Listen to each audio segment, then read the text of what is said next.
Hi everyone, I'm Bob Kovacs, and this is my review of the Weeylite RB9 on-camera light. This is a video light that can mount on top of a camera, and it is in a class similar to many other recent on-camera lights. It's compact, it's got a relatively large emitter surface. It uses RGB emitters, so it can make pure red, pure green, pure blue, and using that it can do a variety of effects, and I'll be showing some of those effects later in this review.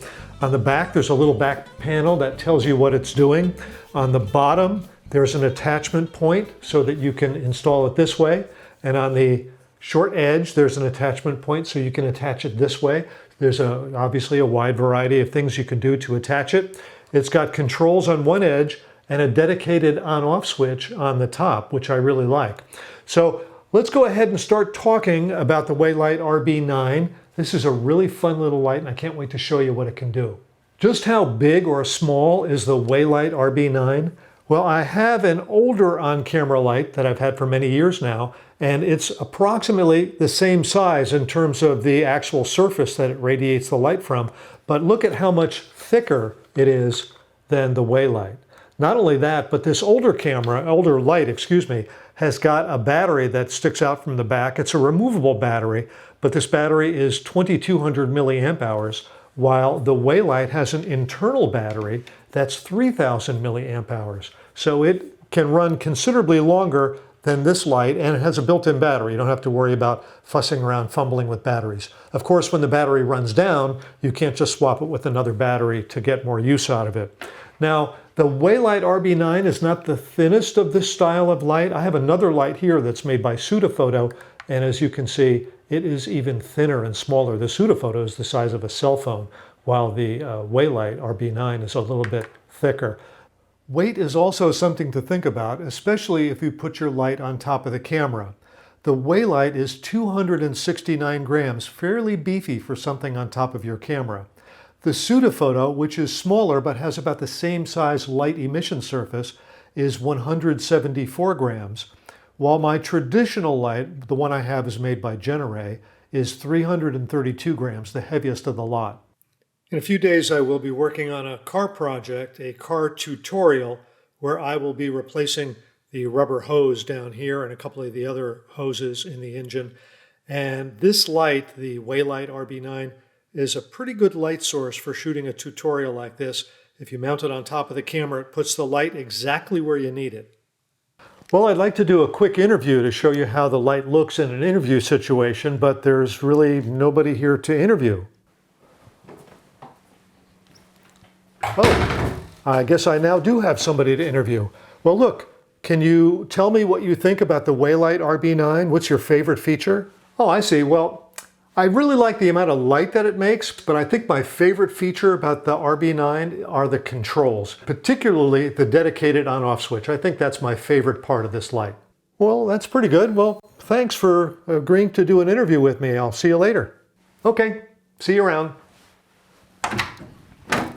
All kidding aside, this is how you would use this light in a really dark room. This room is completely dark. There's no lights on except for the RB9, and it's about 4 feet away from me. It's not at full power either. So if I was on the street in a city and you needed to do like stand-up news report or something like that, do some sort of talk on the sidewalk in a city and there's poor light, this is an example of how well that light would do.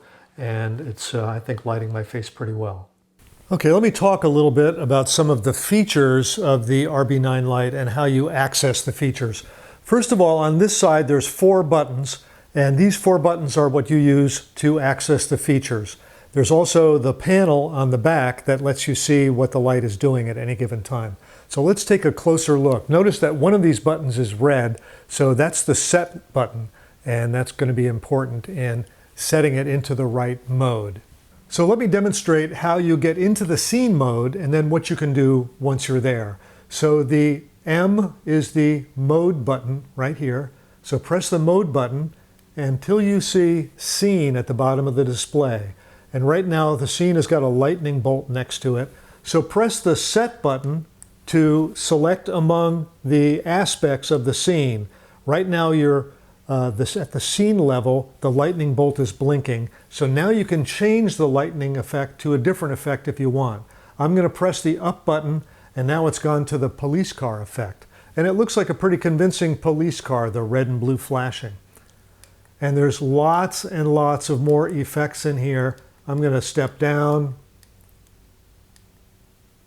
There's ramp up and ramp down, all kinds of different effects with little symbols here that are not only small, but they're hard to understand. So here's an on-screen chart that shows you what the symbols mean. These are the accessories that come with the RB9. This is a basic cold shoe mount that goes on top of your camera.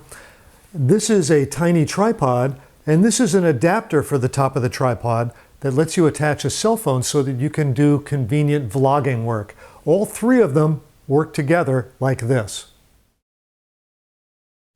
The RB9 can be controlled from either an Android or an Apple cell phone.